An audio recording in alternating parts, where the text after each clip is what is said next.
뭐 저희들한테 강조하지 않아도 될 만한 일인데요. 저희들 그리스도를 중심으로 살아야 된다 이렇게 벌써 결론을 내버리긴 뭐합니다만 생각해 볼 수가 있겠습니다. 또 많이 눈에 띄었던 단어는 무엇일까요? 복음이라고 지금 말씀을 해주시는데요. 복음도 많이 나옵니다. 복음 한 번, 두 번, 세 번, 네 번, 5번, 6번 정도 나옵니다.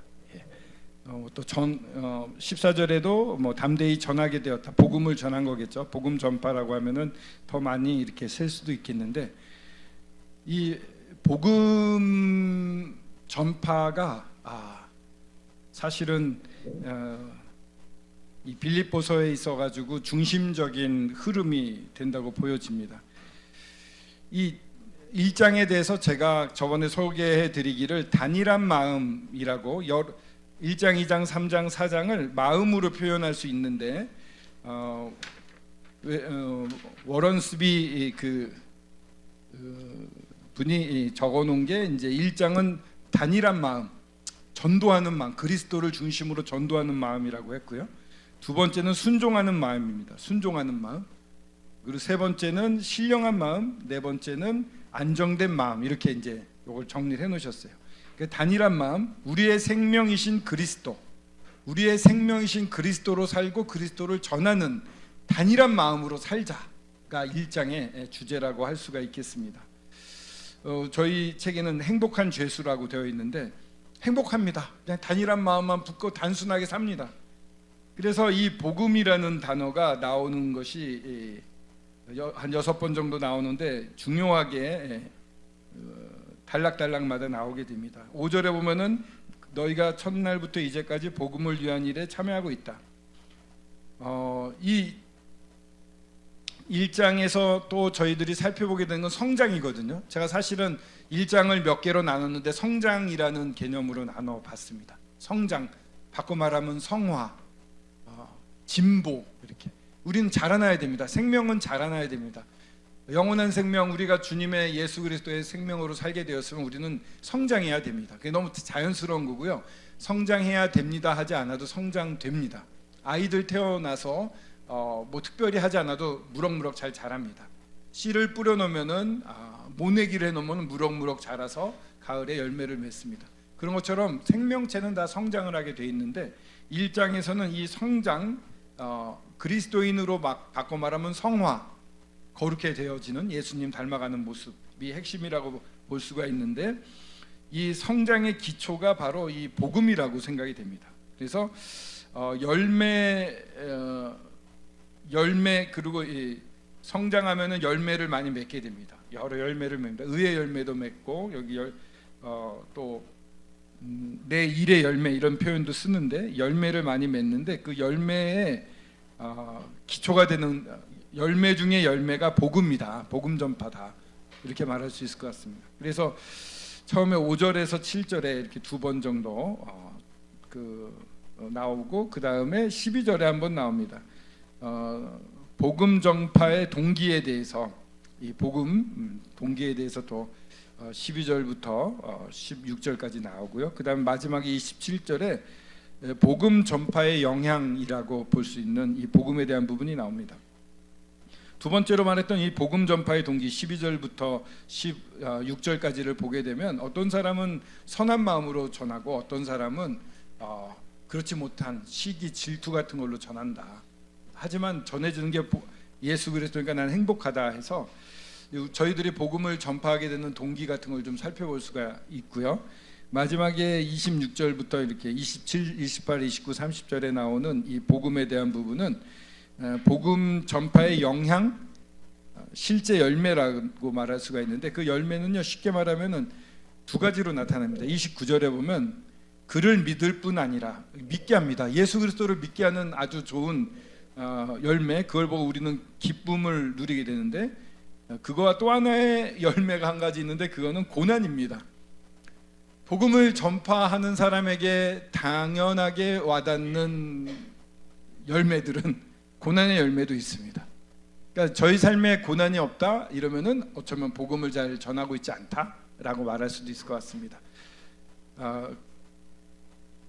그래 그런 이 빌립보 성도들에게 너희 30절에면 너희에게도 그와 같은 싸움이 있다. 이 복음을 전하고 부닥치고 그럼에도 불구하고 또 복음을 전하는 그런 싸움이 있다. 근데 그 너희들이 지금 하고 있는 그 싸움은 내 안에서 본 바요, 내 안에서 듣는 바다. 예전에 이미 내가 당했던 것을 우리 여러분들도 당하고 있고 이거는 너무 당연한 것입니다. 이렇게 얘기를 하고 있습니다. 그래서 복음을 중심으로도 이렇게 나눠볼 수 있고 기쁨으로 또 이렇게 나눠볼 수도 있습니다.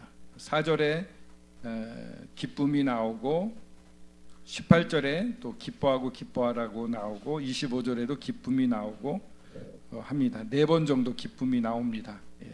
이렇게 이 기쁨을 중심으로 또 나눠볼 수도 있는데요. 저는 이 성장이라는 성화라는 개념에서 1장을 좀 보았습니다. 좀 특별하게 그쪽 방향으로 자꾸 보였어요. 아마 제 마음 속에 좀 우리 교회의 성장이 좀 늦어지고 있지 않나 이런 생각이 자꾸 들었던 것 같습니다. 그래서 이 전체가 성장을 중심으로 이렇게 보게 되었고요. 그러면은 그 부분은 좀 더 자세히 나누도록 해보고요. 우선 인사 부분부터 볼까요? 1절, 2절인데요. 시간이 벌써 이만큼 썼네요. 한번 읽어주. 제가 읽은 게 낫겠죠. 마이크가 있으니까. 예수 1절, 2절 읽겠습니다. 예수 그리스도 예수의 종 바울과 디모데는 그리스도 예수 안에서 빌립보에 사는 모든 성도와 또한 감독들과 집사들에게 편지하노니 하나님 우리 아버지와 주 예수 그리스도로부터 은혜와 평강이 너에게 있을지어다. 여기서 특징이라고 하면은 교회의 사람들에 대한 호칭이 3가지가 나옵니다. 뭐일까요? 성도와 또한 감독들과 집사라고 나옵니다. 교회 안에는 이렇게 나눠볼 수가 있습니다.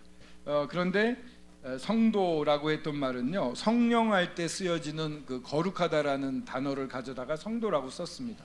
엄청 거룩한 겁니다. 저희들은 성령, 영인데 거룩한 영이다 할 때 이 거룩한 이라는 형용사를 명사형으로 바꿔서 성도라고 부르고 있습니다. 그러니까 대단한 성령과 비유할 수 있는 거룩한 무리들이다라는 자부심을 좀 느낄 수 있겠고요. 감독들이라고 할 때 성도 안에 감독들이라고도 표현할 수가 있습니다. 근데 감독이라고 하는 것은 장로, 감독, 목자 다 같은 역할을 하는 사람들입니다. 이 감독이 1세기에 다다르면은 감리교나 이런 데서는 장로들을 지배하는 사람처럼 이렇게 계급화되는 경향이 생기게 되는데 여기서 말하는 것은 그런 계급화된 것이 아니라 장로를 표현하고 있습니다.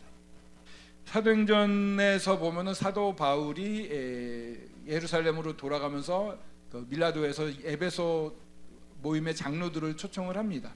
그렇게 20장 17절에 초청을 하고 28절에 성령이 여러분들을 감독자로 삼았다 이렇게 얘기를 합니다. 장로와 감독이 같다는 것을 거기서 알 수가 있습니다.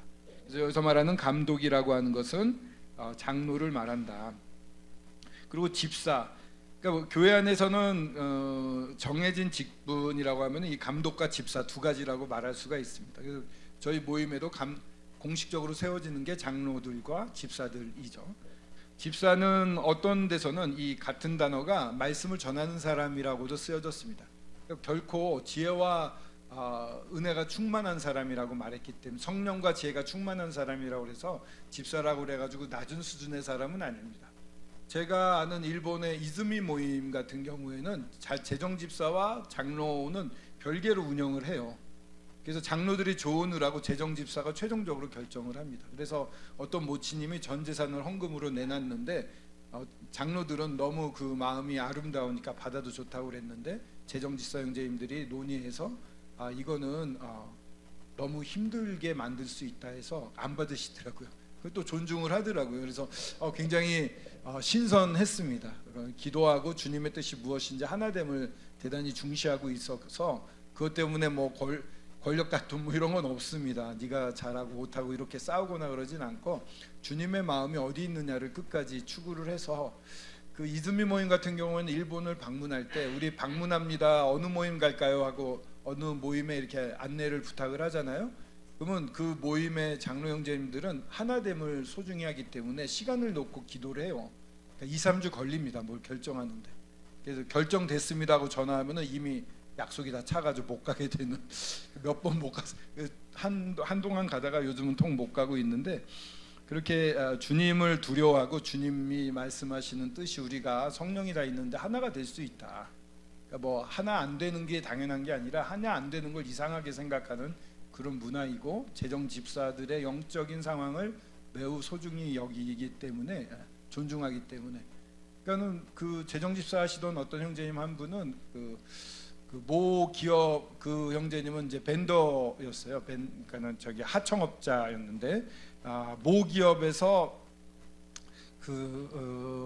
건물을 짓는다고 그래서 사람들이 이제 각사에서 그 대표를 보냈습니다. 가면은 신사식으로 이렇게 대나무 들고 흔드는 게 있어요. 우리는 돼지 머리에다가 고사 지내면서 절하지만, 근데 그분은 자기는 크리스천이라 하지 않게 해달라고, 불러달라지 말라고 이렇게 부탁을 해서 안 했어요. 근데 이제 난리가 난 거죠, 회사에서. 그래서 인사위원회가 열리고, 아마 일본, 우리도 지금 그렇게 되지만은 집을 좋은 걸 사고 평생 그 돈을 갚아가야 되거든요. 그러니까 직장인을 잘리면 아주 무섭습니다, 일본 같은 경우에. 근데 이제 자기 직장을 걸고 그런 일을 하시더라고요. 그랬는데 결국은 그 회사에서 더 큰 횡령 사건이 터져서 이분 사건은 다루지도 않고 그냥 넘어갔다고 하더라고요. 그렇게 주님이 도우시는 그런 간증을 들으면서 이분들은 좀 다른 차원에 사시는 것 같다, 이런 생각을 했습니다. 그러니까 그런 분이 재정을 맡아서 하시기 때문에 더 영적으로 신뢰가 되는 느낌을 보았는데, 이 집사 형제님들의 나이 디아코노스라는 말이 쓰여졌습니다. 집사라는 말로. 근데 이 디아라고 하는 것은 뭐뭐 때문에라는 뜻이 있고요. 코노스라고 하는 것은 먼지라는 뜻이 있습니다. 먼지 때문에, 먼지를 마구 일으키는. 그러니까는 이분들이 계시면 바삐 움직여주는 거예요. 먼저 필요가 있다면 먼저 움직여가지고 막 후다다닥 움직이시는 분들, 그런 부지런한, 성실하게 성도들을 돌보는 그런 뜻을 또 가지고 있습니다. 저희 교회도 집사 형제님들이 안정적으로 잘 섬기고 계셔가지고 대단히 감사가 되는데요. 이렇게 집사들에 대해서도 영적으로 수준이 낮은 분들이 아니고, 그래서 단순히 뭐 이런 건물 관리하시는 분들이 아니에요. 자비의 사역자, 이런 표현을 알렉산더 스트라코 형제님은 쓰십니다. 그래서 성도들의 안위를 알아보는, 신방도 가고 재정적인 부분도 알아보고 구제도 하고, 이런 일들을 활발히 하는 게 집사들의 일이다 해서, 남원교회 같은 경우에도 집사 형제님들이 신방을 다니고 정말 영적으로 어려운 일이 있을 때만 장로 형제님들에게 말씀하셔서 같이 가신다고 하더라고요. 또 좀 더 그렇게 저희도 활성화할 수 있으면 좋겠다, 이런 생각을 하고 있는데요. 이렇게 빌립보에 사는, 빌립보에는 이 교회가 하나 있었던 것 같고요. 성도들이 제일 먼저 나오는, 모든 성도 각 개인이 소중한 거고, 그 가운데 있는 감독들과 집사들이 있었다. 그들은 계급이 아니라 섬기는 직분을 말했던 거다. 바울도 종이라고 표현했고 또한 형제라고 표현할 때도 있었습니다. 이름을 뭐 장로다 이렇게 호칭을 하지 않고 형제라고 불러달라고 서로 했었던 것 같고요. 형제라고 불렀던 거, 우리는 그걸 그대로 따르고 있습니다. 하나님 우리 아버지와 주 예수 그리스도로부터 은혜와 평강이 너에게 있을지어다. 가장 아름다운 인사죠. 저희들이 아버지 우리 하나님 아버지와 예수 그리스도로부터의 은혜와 평강, 샬롬이라는 유대어와 평강, 샬롬은 평강이죠. 은혜는 카리스가 될 텐데, 은혜와 평강으로 저희들이 가지고 있는 하나님으로 받은 복을 전체 표현할 수 있다고 생각이 됩니다. 인사는 이 정도로 하고요. 그 다음에 3절부터 8절까지는 제가 그냥 나눴습니다. 형제님들이나 자매님들이 보시고 다르게 나눴을 수도 있습니다만, 제가 나눈 거는 성장의 기초라고 한번 해봤습니다. 성장 또는 성화의 기초, 이렇게 성장의 기초라고 이름을 붙여봤는데요. 3, 4, 5절까지 한번 보면은요. 내가 너희를 생각할 때마다 나의 하나님께 감사하며 간구할 때에 너희 무리를 위하여 기쁨으로 항상 간구함은. 잘 보십시오. 여기 감사와 기쁨이 나오지 않습니까? 이게 주님과의 관계가 좋은 사람의 정상적인 모습입니다. 감사와 기쁨이 항상 있습니다. 하나님 아버지께 너희를 생각할 때마다 특별히 하나님께 감사가 되고, 너희를 위해서 뭔가 부탁할 때 너희 무리를 위하여 기쁨으로 항상 간구할 수 있다고 합니다. 여기서 이제 이 헬라어의 어순을 보면은 3절이 시작할 때 내가가 제일 먼저 시작합니다. 내가 지금 생각하는 거 말하겠습니다. 근데 내가 그 다음에 나오는 게 감사하며가 나와요. 내가 감사하고 있다로 시작을 합니다. 그 4절에는 항상이 먼저 나옵니다. 근데 항상 기쁨으로 간구하고 있다 이렇게 얘기를 합니다. 왜요? 그 이유가 5절에 나옵니다. 5절에 제일 먼저 시작은 때문이라로 시작을 합니다. 뭐 이것 때문에 그래요 하면서 그 이유를 말하는 게 뭐냐면은 너희가 첫날부터 이제까지 복음을 위한 일에 참여하고 있기 때문에, 복음을 위한 일에 계속 참여하고 있었던 것이 이 바울에게 너무 큰 기쁨이었습니다. 복음을 위한 일에 참여는 코이노니아에서 교제, 공유 이렇게도 표현할 수가 있습니다. 교제의 중심에 복음 전하는 일이 들어와 있었다는 거죠. 너무 도전이 되며 감사가 되는데요. 그리고 6절 너희 안에서 착한 일을 시작하신 이가 그리스도 예수의 날까지 이루실 줄을 우리는 확신하노라. 6절에 제일 시작되는 말은 확신하노라로 시작이 됩니다. 확신한다. 나는 왜 위에를 받아가지고 너희 안에서 착한 일을, 이 복음 전하는 일이 착한 일이라고 말할 수 있겠죠. 이 복음을 전하는 일을 시작하신 분이 그리스도인데, 너희가 시작한 것도 있지만 사실 주님의 뜻으로 이게 시작이 된 겁니다. 그러니까 뭐든지 주님이 하시는 게 중요하거든요. 그리스도의 시작하신 분 예수 그리스도가 그리스도 예수의 날, 이거는 심판의 날일 수 있고 공중 재림의 날일 수 있습니다. 두 가지로 참고서로 보면 두 가지로 나오는데 저희 쪽에서 나온 거는 공중 재림을 의미할 것이다. 왜냐하면 그리스도의 심판대에 저희들이 쓰게 되기 때문에 그리스도의 날, 우리가 바라는 것은 그리스도 예수의 날, 그때까지 성령께서 이렇게 복음을 교회를 통해서 전하지만 교회가 휴거된 다음에는 성령도 사라지고 이제 복음이 이렇게 편만하게 전해지지 않을 것입니다. 그리고 믿음을 가지면은 죽임을 당하는 대환란이 시작이 됩니다. 14만 4천 명의 유대인들이 그때도 복음을 전할 것이다. 지금 보면은 각국에 유대인들이 꽤 있습니다. 우리나라에도 좀 있을 겁니다. 그들 중에 하나님을 믿는 사람들이 우리나라 말로 아니면 일본에서 일본 말로, 영어로 이렇게 그 나라의 말로 복음을 전할 것이다라고 보는 분들이 계십니다. 여하튼 환란 때 14만 4천 명이 하나님의 특별한 보호를 받으면서 복음을 전하겠지만 그때는 믿으면 순교를 하게 됩니다. 지금과 너무 다른 차원의 그러한 환경에서 믿어야 되는 아주 어려운 것이죠. 지금도 믿기 어려운데 여하튼 예수 그리스도의 날까지 이 일을 시작하신 그리스도께서 이루실 것을 확신한다. 이렇게. 이게 너무 감사가 돼요. 모든 일의 시작과 완성이 저의 능력에 있지 않아서 너무 다행입니다. 제가 네 힘으로 해봐라 이러면 뭘 할 수 있겠습니까? 어제도 준비하면서 어느새 눈물의 여왕을 이렇게 보고 있더라고요. 짤로 이렇게 10분짜리. 내가 뭐 하고 있지? 주여. 이 모양이에요. 이게 너무 창피한데 제 아내는 모릅니다. 예, 나중에 녹화하나? 열심히 뭐 준비하는 줄 알고 아이들한테 아빠가 늦게까지 준비하시네 이러고 들어가서 잤는데 사실은 그것도 좀 봐서 오염됐습니다. 그래서 대단히 참 자격이 없다 이런 생각하면서도 은혜 가운데 이렇게 합니다만, 예, 그것도 찾아보시지 마십시오. 예, 괜히 얘기를 해가지고 광고를 했나? 아이고.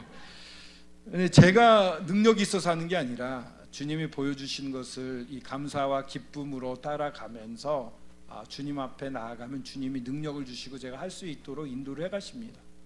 그리고 이 일을 시작하신 분이 주님이시니까 주도도 주님이 하십니다. 저희들은 어떻게 해야 되냐면 깨끗한 그릇으로 그 앞에 가서 듣고 순종하려는 마음으로 말씀을 듣고 순종하는 겁니다. 한 걸음, 두 걸음, 세 걸음 이러면서 한 걸음씩 주님이 인도해 가십니다. 늘 말하지만 베드로는 유일하게 무리를 거둔 사람인데 한 발자국 내딛었을 때 걸었습니다. 빠졌지만 바로 또 건져주시는 은혜를 경험합니다. 일단 한 걸음 나가면 거기에 맞는 아주 아름다운 경험을 하게끔 주님이 준비하고 계십니다. 그래서 우리가 나중에 너희를 부르신 이는 미쁘시니 그가 또한 이루시리라고 말씀하신 것처럼 그분이 완성된 모습으로, 그러니까는 그리스도의 심판대에 섰을 때 우리가 썼던 면류관을 다 이렇게 예배 자리에서 우리에게 주셨던 면류관, 심판대에서 이제 면류관을 주시지 않겠습니까? 의의 면류관, 생명의 면류관, 여러 면류관을 주실 텐데 예배 때 보면은 장로들이 이걸 던지거든요. 이거는 제 게 아니에요, 주님 거예요. 이렇게 그때 이제 저희들이 많은 걸 던질 수 있으면 좋겠어요. 근데 이게 내 게 아니라는 것은 내 힘으로 한 게 아니라 주님의 능력으로 했다라는 걸 의미하거든요. 그러니까 금은보석은 주님의 성품을 나타내잖아요. 주님이 주신 걸로 했을 때 쌓이는 거지 내 힘으로 하면은 다 타버립니다. 내 힘으로 하고서 그럴듯한 표정 짓고 있는 분들은 많이 있습니다. 저도 뭐 그럴 때 있고 그러거든요. 그러니까 앞에서 많이 말하는 사람들은 어쩌면 더 보잘것없고 이 내장이나 심장이나 이런 건 보이지 않는 데서 일했던 그런 분들이 더 금은보석을 많이 받고 주님 앞에 높임을 받을 수도 있겠다, 역전될 수 있겠다, 이런 생각도 해보거든요. 그런 주님이 이루신다는 것이 너무나 큰 위로가 되고요. 7절에 보면은 이것도 시작이 이와 같이라고 뭐 제일 먼저 나오는데, 내가 너희 무리를 위하여 이와 같이 생각하는 것이 마땅하니 이는 너희가 내 마음에 있음이며 나의 매임과 복음의 변명함과 확정함에 너희가 다 나와 함께 은혜에 참여한 자가 됨이라. 착한 일을 시작한 게 무엇이냐에 대해서 이렇게 쭉 설명하고 있습니다. 너희가 내 마음에 그냥 마음에 확 들어와 있는 거죠. 근데 그렇게 완전 각인되어 있는데 나의 매임, 복음을 변명하다, 이거는 내가 말이야 이렇게 미안해서 전하는 뜻은 아닙니다. 여기 변명에는 사과의 뜻은 없습니다. 그냥 잘 설명하다 이런 뜻을 가지고 있고요. 확정하면 이제 확립하는 거, 제대로 복음을 한 번 전해서 못 알아듣잖아요. 여러 번 전하고 또 삶을 통해서 보여주고 이럴 때 상대방이 예수 그리스도는 이런 분이시고 나를 위해 이런 일을 하셨구나, 우리가 좋은 모델 본이 돼야 되겠죠. 저 사람을 보니 예수 그리스도가 살아계신 것 같아. 그렇게 하면서 확립해 가는 거죠. 확정해 가는 그런 일에 너희가 다 나와 함께 은혜에 참여한 자. 아까 말한 것처럼 함께 참여, 여기서도 참여한 자도 이 코이노니아가 쓰여져 있는데 함께 공유하다, 함께 교제하다 이런 뜻으로 말 그대로 참여, 같이 함께 했다 이런 뜻이 됩니다. 그래서 8절에 증인이 계시다. 누구냐? 그분 하나님이시다. 뭐가 하나님이냐? 뭐가 증인이시냐? 하나님이 내가 예수 그리스도의 심장으로 너희 무리를 얼마나 사모하는지에 대한 증인이 하나님이시다, 이렇게 얘기를 하고 있습니다. 너무 사랑스러운 겁니다. 그냥 내 심장이 두근두근 뛸 때마다 생각이 나는 거죠. 내 심장으로 그렇게 표현을 하고 있습니다. 여기가 이제 성장의 기초, 복음을 전하는 일에 있다, 이렇게 말할 수가 있고요. 그 다음에 성장을 위한 기도라고 할까요? 9, 10, 11절은 바울의 기도가 나옵니다. 내가 기도하노라. 너희 사랑을 처음에 시작하는 게 내가 기도하노라로 구절은 시작합니다. 기도한다. 너희 사랑을 지식과 모든 총명으로 점점 더 풍성하게 하사 너희로 지극히 선한 것을 분별하며 또 진실하여 허물 없이 그리스도의 날까지 이르고 예수 그리스도로 말미암아 의의 열매가 가득하여 하나님의 영광과 찬송이 되기를 원하노라. 이 사랑을 그러니까 사랑이 또 예수 그리스도 하나님으로부터 온 사랑을 지식과 모든 총명한 것은 정교한 영적 지각력이라고도 하고 통찰력이라고도 말할 수가 있는데요. 성경적인 일반 지식과 더불어 이것이 과연 어떤 것인가를 꿰뚫어 보는 눈이 생기거든요. 다들 이제 어느 정도도 가지고 계실 텐데 그런 총명으로 점점 더 풍성하게 돼서, 그러니까 사랑을 베풀고 싶은데 서툴게 할 수도 있어요. 그냥 그 사람을 위한다고 조언한다고 막 섣불리 말해서 상처 주고 떠나가게 하고 그런 적도 있지 않습니까? 그런 경우에 이제 진정한 주님이 어떻게 하셨는지 지식을 가지고 그런 가운데 실제적으로 적용할 수 있는 그런 지혜들, 총명을 얻어가겠죠.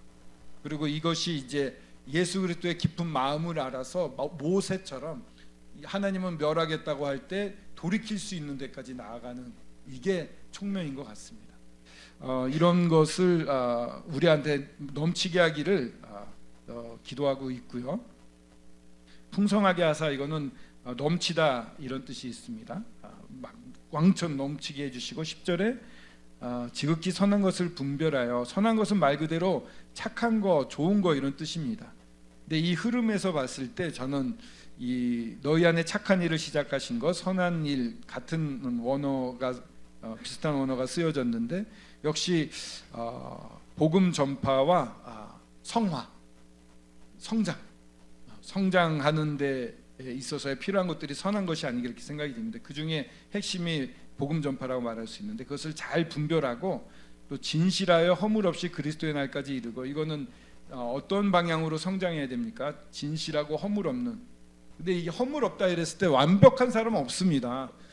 제가 자백을 했죠. 아까 뭐 봤다고 어젯밤에. 자백하는 자, 잘못이 있을 때 정말 통회하면서 하나님 앞에 자백하는, 자백을 못하는 사람들 많습니다. 죄에 대해서. 근데 저희들은 미쁘시고 주님 앞에서 자백하면 그는 미쁘시고 의로우사 저희 죄를 사하여 주시고 이렇게 말씀하시잖아요. 그러니까 주님 앞에 나아가 나의 죄를 자백하면 주님은 그것으로 좋다 이러십니다. 왜냐하면 불법을 기억하지 않는 그런 신분에 놓으셨거든요, 저희들. 근데 상태가 그 신분에 도달하지를 못합니다. 그러니까 이 상태가 이 신분에 도달할 수 있기 위해서는 우리 안에 거리낌이 없어야 된다, 주님과. 그 거리낌을 없애는 가장 빠른 방법은 자백하고 회개하는 것입니다. 그리고 맡겨드리고 주님께 더욱 내어드리고, 그러면 그 다음에 주님이 더 은혜를 맛보게 하시고 사랑으로, 기쁨으로 저희들을 성장시키기 때문에 그 일에서 떨어져 나가는 거예요. 그걸 안 하려고 해서 나쁜 일에서 떨어져 나가는 게 아니라, 주님이 너무 좋고 너무 재밌으면, 그러니까 아이들이 초등학교 가다 뭐 중학교 올라가고 대학교 올라가고 그러면은 옛날을 그리워하지 않잖아요. 요즘 있나요? 하여튼 좀 성장할수록 재밌는 것을, 세계가 넓어질수록 옛날로 돌아갈 생각 안 합니다. 그런 것처럼 저희들이 주님을 알면 알수록 옛날로 돌아가지 않거든요. 주님을 깊이 아는 것이 이런 성장해 가는 데 있어서의 비결이 된다고 생각이 되는데, 계속 이 일을 하시는 분이 그리스도입니다. 그래서 그리스도 앞에 나아가고 교제가 필요한 거고요. 허물 없이 그리스도의 날까지 이루고, 그러니까 주님 앞에 서게 되는데 완전한, 주님 보시기에 흠도 없고 점도 없는 자로 세우려고 하시는 주님의 뜻이 저희들 한 명 한 명에게 이루어질 것입니다. 그리스도 날에 쓰고요. 그 앞에까지 그렇게 해주시고, 예수 그리스도로 말미암아, 그리스도로 말미암아, 주님 우리 그리스도입니다. 말미암아 의의 열매가 가득하여 하나님의 영광과 찬송이 되기를 원하노라. 이 의의 열매도 그 중에 정말 중요한 게 복음 전파라고 생각이 되는데, 이 성장으로 말미암아 주어지는 많은 것들이 있죠. 그 의의 열매, 성령의 열매도 말씀드릴 수 있겠죠. 온유함이라든가 사랑이라든가 충성이라든가 절제라든가 이런 것들을 주님이 계속 맺혀가기를 원하십니다. 성장해야 됩니다.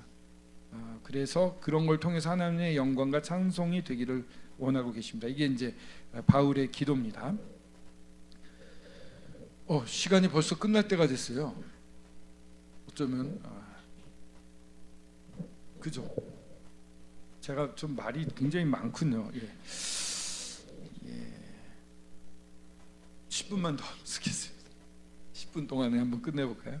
그 다음에 바울의 메임과 복음 전파인데요. 여기에는 18절까지 10에서 18절 나눠볼 수 있고, 19에서 21절, 그 다음에 22에서 26절 이렇게, 그 다음 나머지에서 이렇게 네 파트로 나눠봤는데요. 성장의 관점에서 보면은 성장의 선택이라고 그럴까요? 이 복음을 전하는데 어떤 마음으로 전하느냐라는 부분입니다. 일단 놀라운 게요, 잡혀 들어갔잖아요. 근데 13절에 보면 나의 매임이 그리스도 안에서 모든 시대안과 그 밖의 모든 사람들에게 나타났다. 시대안, 카이사의 이 궁정에 있는 로마 병사들 사이에 나타난 것이고, 그 밖에라고 하면은 그 외에 이 카이사의 사람들, 맨 마지막에 보면 카이사의 성도들, 아는 사람들이 안부를 전하는 게 있거든요. 그러니까 로마의 군대들뿐만 아니라 다른 분들에게도 복음이 전파되고 그들 중에 믿는 사람이 나타났던. 그러니까는 잡혀가지고 고난을 받는 것처럼 보이는데 열매가 있거든요. 이것이 굉장한 힘이 될 겁니다. 일단 열매가 없다 하더라도 잡혀가서 고난 받는 것이 어떨 때는 저희 마음을 뜨겁게 하고 부셔가지고 오히려 헌신케 하는 것 같아요. 전에도 한번 자꾸 일본 예를 드리는데 2차 세계대전 때 영국에서 갔던 휘이라고 하는 젊은 일본어를 못하는 선교사가 그대로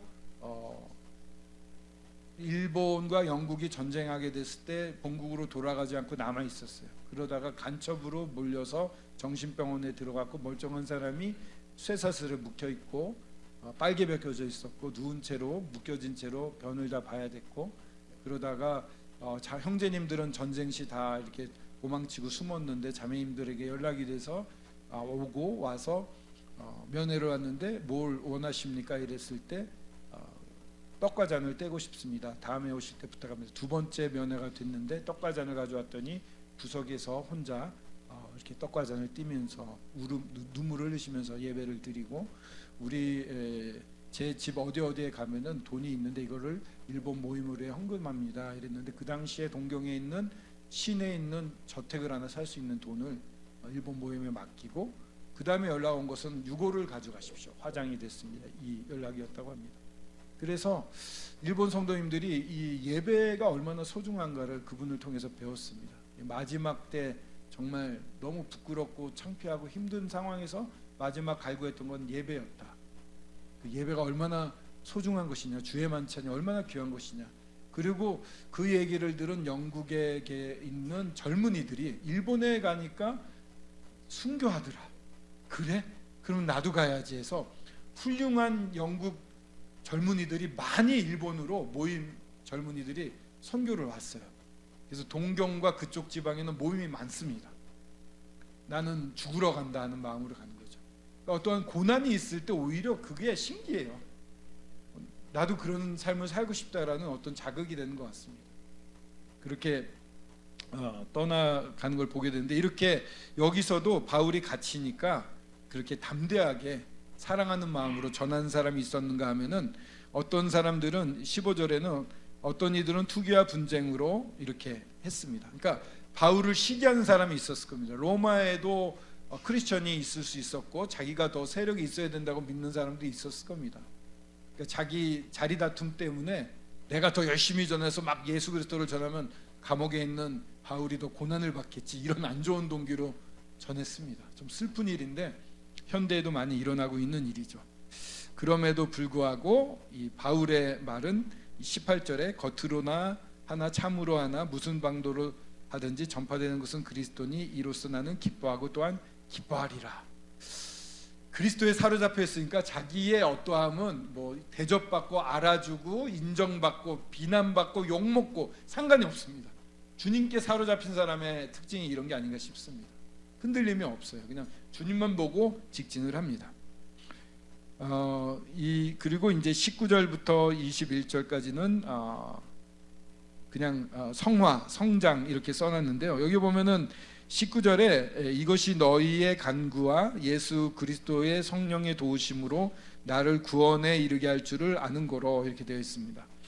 이렇게 복음을 전하는 거, 기뻐하는 거, 이것이라고 말할 수 있겠죠. 이게 너희의 간구와 예수 그리스도의 성령의 도우심으로 나를 구원에 이르게 할 줄 안다. 여기서 구원이라고 했을 때 해방, 구원은 세 가지가 있지 않습니까? 그 교과서에 잘 나타나 있는데 첫 번째는 그냥 죄에서 우리가 구원받는다, 죄의 형벌, 지옥에 안 간다라는 구원입니다. 죄인이 그리스도를 믿을 때 그가 받을 죄의 형벌에서 영원히 구출되는 게 우리가 말하는 구원, 쉽게 말하는 구원입니다. 구원 받았어? 받았어 할 때 그 구원입니다. 그리고 칭의, 의롭게 칭하심을 받았다. 이 단계에서 의롭다 칭하심을 받습니다. 두 번째는 뭐냐면은 매일매일 성도의 삶에 있는 죄의 권세, 죄의 권세로부터 구출되는 것입니다. 이거는 처음에는 어렵더라도 점점 성장하면서 주님을 알아가면서 멀어질 수 있죠. 이걸 성화라고 합니다. 거룩해지는 단계, 성장이라고 말할 수 있겠죠. 성화. 그 세 번째는 아예 현재 있는 죄에서 벗어나 온전히 해방되는, 죄의 영향력으로부터도 완전히 해방이 되는 겁니다. 죄가 나를 이제 아예 못 건듭니다. 유혹도 못하고 넘어가지도 않습니다. 이건 영화, 예수 그리스도를 만나서 그리스도의 모습으로 변화됐을 때 일어나는 일입니다. 영화. 이렇게 세 단계로 말하는데, 여기서는 네 번째는 이제 일반적으로 이 단어가 똑같이 물리적 위험이나 뭐 병이나 감옥 같은 데서 해방됐을 때도 이 단어가 쓰였습니다. 그래서 두 가지로, 이거는 우리 교과서에서는 아마 감옥에서 나오기를 바라는 걸로 쓰여져 있는데, 또 여러 우리 모임에서 나온 다른 참고서 보면은 성화 쪽의 개념으로 쓰여졌습니다. 왜냐하면은 20절에 보면 나의 그 내용이 나오는데, 여기서는 따라가 제일 먼저 쓰여졌어요. 무엇을 그러면 따라서 그 구원에 이르게 하는 것을 말하고 있느냐? 부끄러워하지 아니하고 아무 일에도 부끄러워하지 않습니다. 어떤 일을 당해도 부끄럽지 않습니다. 지금도 전과 같이, 이거는 항상이란 뜻입니다. 지금도 항상 온전히 담대하여 살든지 죽든지 내 몸에서 그리스도가 존귀하게 되게 하려 하나니.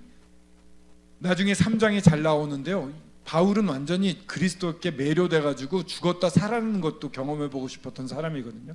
그러니까 주님이 완전히 내 안에서 나타나기를 바라는, 내 안에서 존귀하게 되는, 내가 하는 한마디, 내가 하는 한 행동, 내가 하는 모든 몸짓 하나라도, 눈짓 하나라도 주님을 드러내고 싶어 했어요. 그렇기 때문에 이거는 성장이죠. 성화를 의미한다, 이렇게 말할 수가 있을 것 같습니다. 그래서 21절에 내게 사는 것이 그리스도니 죽는 것도 유익하다. 죽는 것도 유익하다 했는데 본인에게는 유익할 것 같습니다. 왜냐하면은 천국, 주님과 함께하는 임재 가운데 들어가는데 가장 큰 슬픔을 통해서 들어가시게 되잖아요. 죽음이란 걸 맛봐야 되니까. 근데 예수 그리스도도 십자가에 죽으시고 분리되었다가 부활을 하시지 않습니까? 주님이 경험하셨던 그러한 부활의 어쩌면은 과정이라고 할 것을 우리가 죽으면서 맛볼 수 있는 것 같습니다. 가장 끔찍하고 고통하고 어둡고 무섭고 그런 불확실성에 빠지지만, 근데 그곳에 역시 주님이 계셨군요. 주님이 나를 만나 주셨군요. 이렇게 좋으신, 너무 감사합니다. 그리고 나를 위해서 이렇게 많은 걸 해주셨군요. 역시 주님밖에 없습니다라고 하는 감탄의 세계로 넘어가는 과정이거든요. 그러니까 바울은 그런 주님과 함께 있는 것을 바랬고요. 또 죽은 다음에 오가와 형제님 같은 경우가 돌아가셨을 때 2005년도 갔는데, 성도들이 주님을 다 바라보게끔 해놓고 갔더니 성도들이 돌아가신 다음에도 더 아픔과 한계 가운데 주님께 더 매달려서 성장하더라고요. 사랑이 더 많아졌거든요. 그런 또 유익이 있더라고요. 여하튼 이 죽는 거는 유익하다고 말한 것이 사실인 것 같고요. 22절부터 26절은 함께 성장이라고 이름을 붙어봤습니다. 개개인이 아니라 함께 성장하기. 왜냐하면 바울은요, 만일이라고 되어 있는데, 만일 이것이 내일의 열매일진데 무엇을 택하든지 나는 알지 못하노라. 이 땅에 있는 게 열매일 수 있다는 겁니다. 왜냐하면은 이 땅에서의 열매는 뭐냐면은 결과적으로 주님을 닮아가는 데 있다고 보여집니다. 계속 반복해서 말씀드립니다. 로마서 8장 29절에 형상을 본받아라는 말이 나오거든요. 주님이 저희들을 구원받게 하신 이유 중에 하나는 형상을 본받게 하려고 하신 것이 있습니다. 그게 어쩌면 가장 큽니다. 우리 자녀들이 아빠보다 더 잘하면은, 야, 니네 아빠 누구냐, 참 훌륭하다, 이래서 아이가 잘하면 칭찬 듣듯이 아들을 통해서 아버지, 우리들을 통해서 예수 그리스도와 우리 아버지 하나님이 칭찬과 영광 받기를 원하시고 계십니다. 그래서 우리가 성장해야 되는 것인데, 이런 성장 가운데 성장을 위해서 이 땅에 남아 있는 거다. 근데 이것은 우리 한번 적어만 놔 보시면 좋겠는데요. 3장 10절에도 그의 죽으심을 본받아서, 3장 21절에도 그의 형체와 같이 변할 것이다 해서 이 본받는다, 로마서에서 쓰여졌던 주님의 형체를 본받는다라는 말이 두 번 우리 빌립보서에도 쓰여지고 있습니다. 바울은 이 주님을 본받아서 주님을 닮아가는 것이 최종의 목표였어요. 그래서 저희들이 매일매일을 살면서 전도해야 되는 것은 주님이 전도하셨거든요. 내가 저 마을에 가서도 전도해야겠다. 내가 전도해야겠다. 내가 이를 위하여서 왔노라 이렇게 말씀하셨고, 사도행전 2장 42절에 보면은 초대교회의 모습들이 나오잖아요. 거기 보면은 사도의 가르침을 받아 교제하며 떡을 떼며 기도하기에 전혀 힘썼다 이렇게 돼 있는데 전도가 없네요. 그런데 그 앞에 보면 하루에 3,000명씩 구원을 받습니다. 그러니까 전도가 일어나서 구원이 막 일어나는 가운데 이와 같은 모습들이 나오거든요. 그러니까 구원 복음 전하는 게 같이 다녀요. 반드시 따라오거든요. 그래서 저희들이 본받아야 되는 것은 주님이 하셨던 걸 그대로 본받으면 되는데, 주님 보시면은 이 땅에 오셔서 3년 내내 여기저기 다니면서 천국 복음 전하셨습니다. 근데 이거 많이 까먹어요. 그냥 주님 닮는다 이러면 뭐 온유, 사랑, 겸손, 기쁨 뭐 이런 것만 닮으려고 그러는데, 제일 먼저 닮아야 될 것은 전도하는 거 닮는 겁니다. 그 전도하다가 또 많이 막 어려움 당하고 그럼 와서 뭐 합니까? 교제하잖아요. 교제하면서 우리가 참 어렵지 형제 왜 그래 전도를 중심으로 교제를 합니다. 그러면 엄청 위로를 받습니다. 마스터 병원에서 이제 복음을 전하고 난 다음에 내려와서 차 한 잔 마시면서 교제를 또 합니다. 마스터 병원에서 이렇게 전도했던 분들, 그때 제일 힘이 나는 게 뭐냐면 어떤 분이 이런 전도를 했는데 그 대상이 이렇게 변했더라 이런 얘기 들으면 엄청 힘이 나는 거예요. 그래 맞아 우리도 힘내자 이렇게. 그런 교제가 있고요. 교제가 있는 그런 삶이 모아져서 예배로 드려지는 겁니다. 그죠? 주님과 함께 살았던 제일 최전선이 전도니까 그런 걸 가지고 예배를 드립니다. 그러면 정말 뜨겁게 또 예배가 드려지죠. 살아있는 주님, 나를 이렇게 인도하셔서 이런 경험을 하신 정말 살아서 나를 도와주시는 주님께 정말 기쁨으로 예배를 드리고 또 기도를 하는 겁니다. 같이. 그러면 또 힘을 얻잖아요. 힘을 얻으면 그게 자연스럽게 또 사람들에게 전파가 되고, 이게 이제 그리스도인의 라이프 사이클입니다.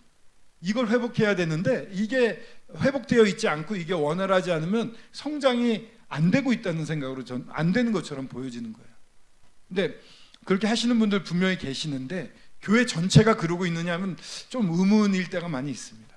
이렇게 그런 게 좀 다시 되살아나는 교회가 돼야 되지 않을까 이런 생각을 좀 해보게 되고요. 본받는다고 했을 때 이 전도하는 것을 본받아야 된다 이 말씀을 좀 드리고 싶고,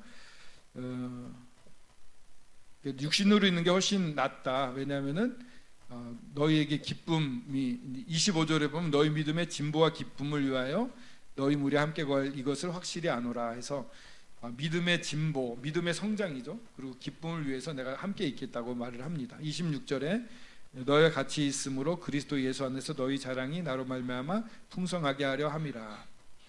이렇게 좋은 모습을 보면은 그게 힘이 돼가지고 이렇게 얘기하게 되고 자기도 이렇게 따라서 하게 되거든요. 바울이 그런 좋은 본이었던 것 같습니다. 그래서 바울이 이럴 때 우리도 이렇게 해보자고 뭐 이러면서 힘을 낼 수 있는데, 우리가 그런 사람이 되면 좋겠어요. 우리 교회의 히로, 별처럼 되면 좋겠어요. 스타가 되면 좋겠습니다. 주변 사람들이 나를 보고 힘을 얻을 수 있는 사람이 되면 좋겠어요. 그래서 바울은 죽지 않고 살아있는 게 좋다 이렇게 말을 하고 있고요. 27절부터 30절까지는 성장의 핵심이라고 할까요? 뭐냐면은 27절에 보면은 이게 저는 중심 구절을 27절로 잡았는데요. 오직 너희는 그리스도의 복음에 합당하게 생활하라. 이는 내가 너희에게 가보나 떠나 있으나 너희가 한 마음으로 서서 한 뜻으로 복음의 신앙을 위하여 협력하는 것과 이렇게 되어 있는데요. 그리스도의 복음에 합당하게 생활하는 것, 이거 명령입니다. 생활하라라고 명령을 하신 거고요. 이는 너희가 너희에게 가보나 떠나 있으나 너희가 한 마음으로 서서 한 뜻으로, 이게 한 마음으로 쓰고 한 뜻으로 있는 게 굉장히 중요합니다. 교회의 일치가 참 중요하거든요. 복음 빼놓고 일치되기 어려운 것 같습니다. 아니 일치될 수도 있는데 복음을 같이 전하게 되면 하나 되는 게 오히려 빠릅니다. 복음을 위한 교회로 이렇게 전도를 위해서 나아가잖아요. 그러면은 좀 선명하게 보입니다. 우선순위가 어떤 것인지.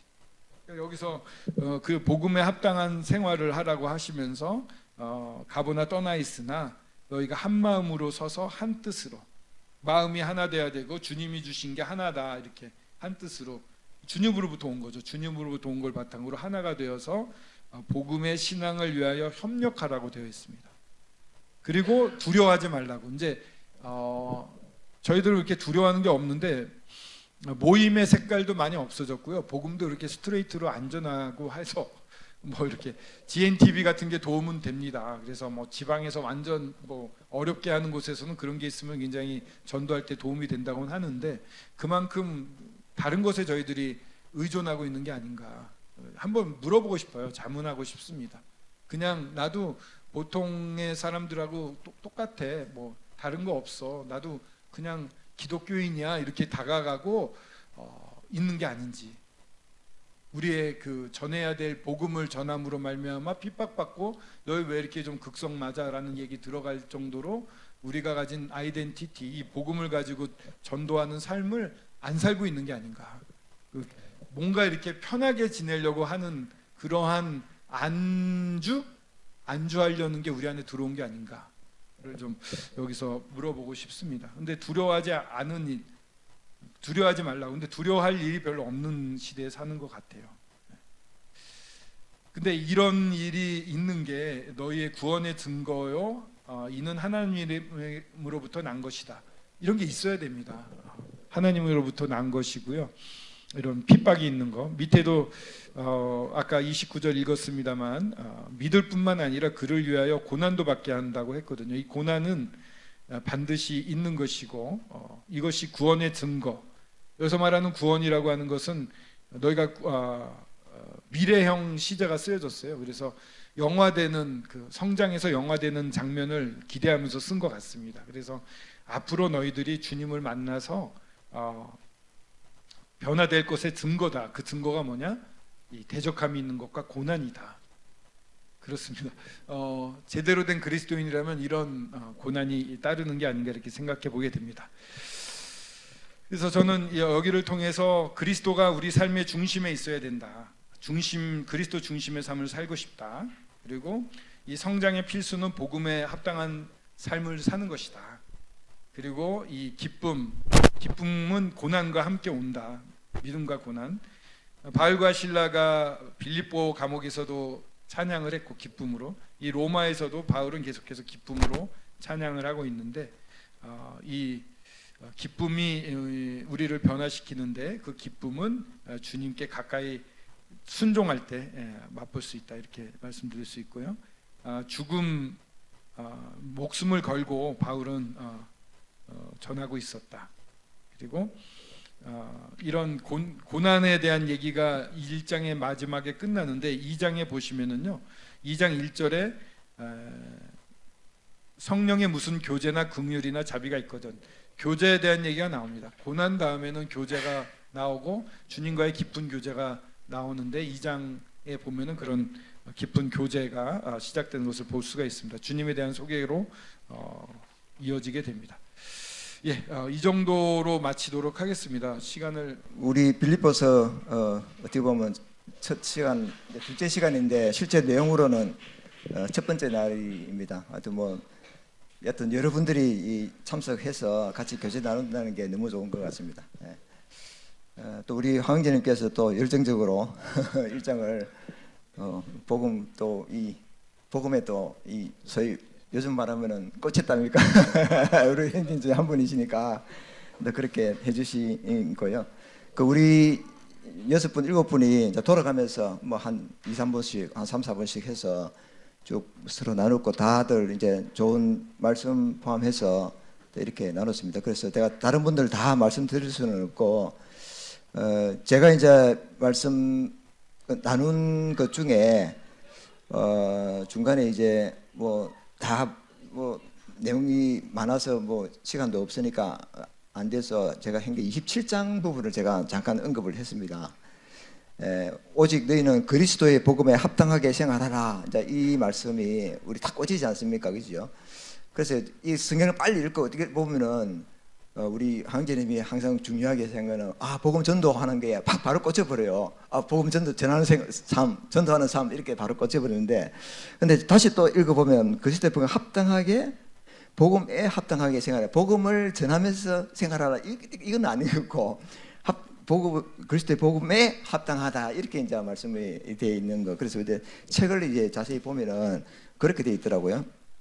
우리 그 책에 보면은 그리스도의 생활이라는 거 있지 않습니까? 생활에 합당하게 할 때 이 생활이라는 게 그 대화라는 걸로 써 있습니다. 이게 대화라는 게 킹 제임스 역이 이제 대화라는 단어를 쓰고 있고요. 우리가 지금 보는 개정 개혁 성경 NIV 역은 그냥 생활이라 이렇게 이제 되어 있습니다. 그래서 이 책에 있는 것 보면은 이제 이런 것이 생활이라는 말은 단순히 사람의 말을 의미하지 않고 인간의 전체적인 생활 방식이나 시민 의식을 의미합니다. 이렇게 되어 있습니다. 그래서 이걸 곰곰이 생각해 보니까 그건 아마 아까 우리가 주님이 주신 최대의 사명인 전도를 포함해서 그다음에 이제 성장이라고 말씀하셨던 우리 삶 전체죠, 그죠? 삶 전체에서 소위 이 복음은 복음인데 그리스도의 복음이 됐거든요. 그러니까 복음 오브 크라이스트 이렇게 되어 있으니까 아니 그리스도의 복음에 합당한 거니까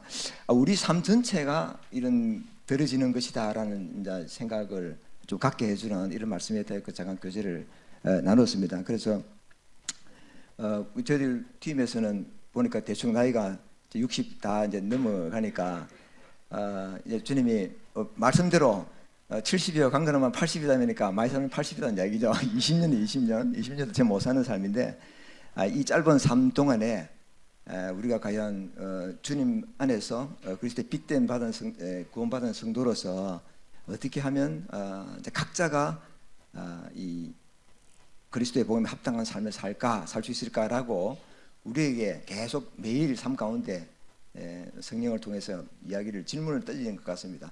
우리가 그런 삶에 붙잡힌 삶을 살면은 뭐 우리가 뭐 새길로 외길로 이상하게 가지는 않겠죠. 혹시 뭐 몇십 년 뭐 혹시 열매 자기 본인이 생각하는 뭐 구원받은 열매든지 뭐든지 열매가 없다고 할지라도 이런 주님의 말씀에 붙잡힌 삶이 되면 주님은 언제나 우리를 위하시는 분이다 이런 마음을 좀 가지게 됐고요. 그다음에 이제 제가 1분 안에 끝내겠습니다. 요거는 이제 교재는 하지는 않았는데요. 이제 시간이 없어서 이제 마지막에 이유가 있으면 하려다가 이야기에 제가 마이크가 주어졌으니까 8절에 예수 그리스도의 심장으로 너희 무리를 얼마나 사모하는지 이런 게 나와 있습니다. 하나님의 증입니다. 그러니까 바울만큼 이 정말 영혼을 사랑해서 이제 유대인 받지 않으니까 이방인을 향해서 복음을 들고 나가고 전하고 그다음에 그들을 얼마나 아끼고 사랑했는지에 대한 표현을 여기서 보여주는 것 같다 이런 생각이 들고 우리가 참 보존을 받을 만한 것이다라는 이야기를 말씀을 드리고 싶은데요.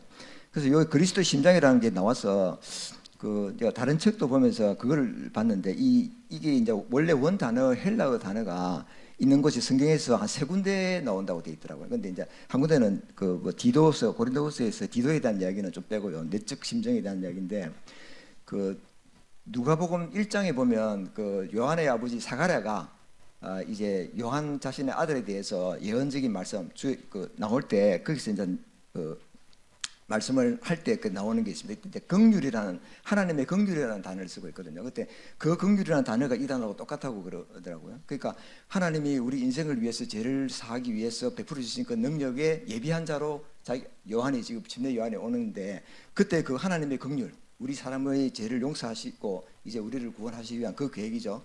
그 단어를 쓴 이 단어라고 했을 때 바울이 얼마나 여기 있는 빌립보 성도 또는 알면 모든 성도 심지어는 만나지도 않은 골로새 같은 경우는 그 성도를 위해서도 할 정도로 하는가라는 그런 마음을 들게 했고요.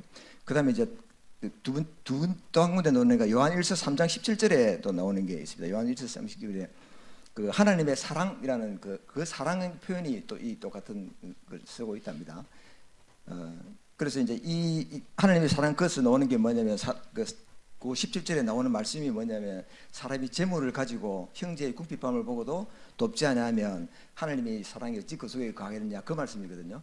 그러니까 그 하나님의 사랑, 그 사랑이 그런 사랑에 그런 사랑의 심장, 그리스도의 심장으로 바울이 지금 골로새 성도를 빌립보 성도를 사모하고 있다. 그리고 그것이 하나님의 정인이라고 말씀을 해주고 있다는 것이 굉장히 도전적이었다라는 말씀을 마지막으로 드리면서 마치겠습니다. 이상입니다. 감사합니다.